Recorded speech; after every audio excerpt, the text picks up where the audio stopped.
हनुमान जी की सीख। लक्ष्य बड़ा हो और हालात देखकर अपनी योजना में बदलाव करना जरूरी हो जाए तो पीछे न हटें। योजना के अनुसार काम करते समय कई बार ऐसी स्थिति बन जाती है जब पहले से तय योजना में बदलाव करना जरूरी हो जाता है।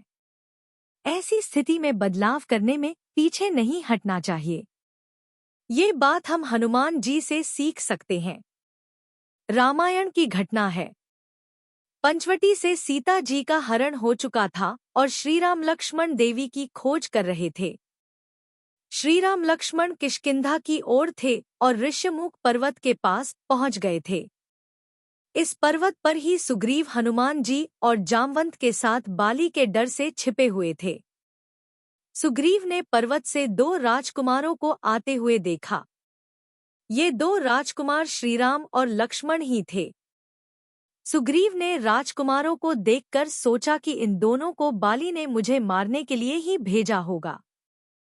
सुग्रीव ने हनुमान जी से कहा कि तुम जाकर देखो कि ये दो राजकुमार कौन हैं। तुम एक ब्रह्मचारी का वेश बनाकर जाना और इन दोनों की परीक्षा लेना। अगर इन दोनों को बाली ने भेजा हो तो हमें इशारा कर देना, हम यहाँ से कहीं और भाग जाएंगे।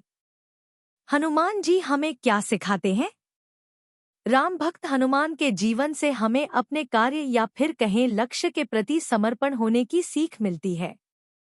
हनुमान जी अपने पूरे जीवन में भगवान राम के हर आदेश का पालन करते हुए उसे सफल तरीके से सिद्ध किया, लेकिन कभी भी उसका खुद श्रेय नहीं लिया।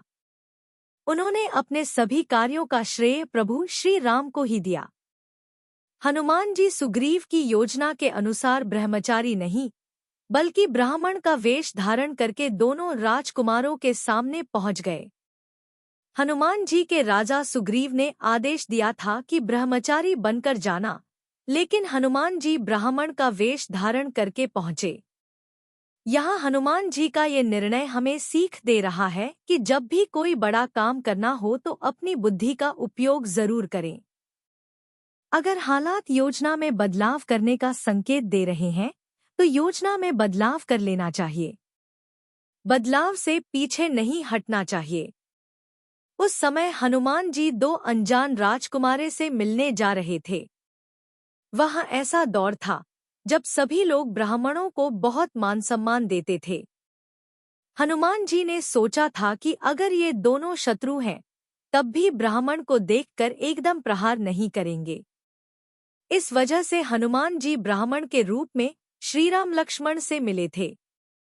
इस प्रसंग में हनुमान जी ने मौके पर अपनी योजना में बदलाव किया और इस बदलाव की वजह से वे श्रीराम लक्ष्मण की परख आसानी से कर पाए।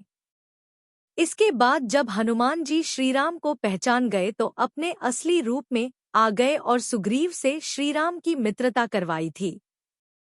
इस किस्से में हनुमान जी हमें यही सीख दी है कि काम करते समय पहले से तय योजना में बदलाव करना पड़े तो पीछे नहीं हटना चाहिए। सफल होने के लिए जरूरी बदलाव कर लेना चाहिए। हनुमान जी से गलती की माफी कैसे मांगे?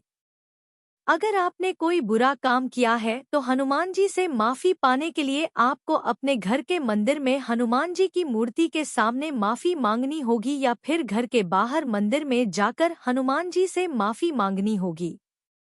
अगर आपने किसी की हत्या की है तो हनुमान जी से माफी मांगना असंभव है। भगवान हनुमान का असली नाम क्या है? हनुमान जी नेम कथा मिथोलॉजिकल स्टोरी लॉर्ड हनुमान। पौराणिक कथा के अनुसार हनुमान जी के बचपन का नाम मारुति था। एक दिन मारुति नंदन अपनी निद्रा से जागे और उन्हें तीव्र भूख लग गई।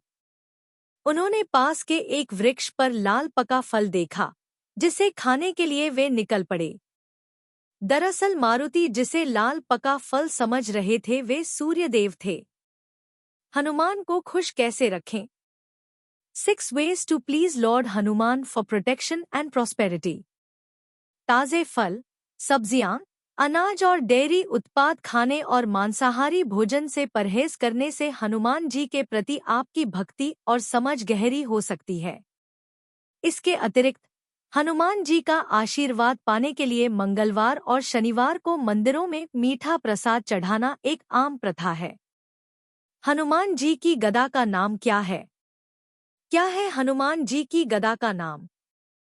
हनुमान जी की गदा का नाम क्या है? धार्मिक ग्रंथों के अनुसार राम भक्त हनुमान की गदा का नाम कौमोद की गदा है। ये गदा उन्हें कुबेर देव से प्राप्त हुई थी। ऋषि अगस्त्य बताते हैं कि हनुमान जी के पंचमुखी अवतार के पास खड्ग, खटवांग, पर्वत, अंकुश, त्रिशूल, पाश, मुष्टि, स्तंभ, गदा और वृक्ष शामिल हैं। हनुमान का बंदर का चेहरा क्यों है? हनुमान पुराण में हनुमान के जन्म की कहानी है, जिसमें वायु देवता को बंदर देवता का पिता बताया गया है। हनुमान की मां अंजना एक अप्सरा या परी जैसी थी, जिसे एक क्रोधित ऋषि ने बंदर में बदल दिया था। ऋषि ने कहा कि अगर अंजना एक शक्तिशाली पुत्र को जन्म देती है तो वह अपने मूल रूप में वापस आ सकती है। हनुमान जी का घमंड कब टूटा? हनुमान जी को शक्ति और गति का जो घमंड था वह चकनाचूर हो गया। उन्होंने श्रीराम के चरणों में शीश झुका लिया और अपनी नादानी पर क्षमा मांगी। शिक्षा इस प्रसंग से यह सीखा जा सकता है कि कभी भी अपने बाहुबल और ज्ञान पर घमंड नहीं करना चाहिए, क्योंकि इस दुनिया में कुछ भी स्थायी नहीं है।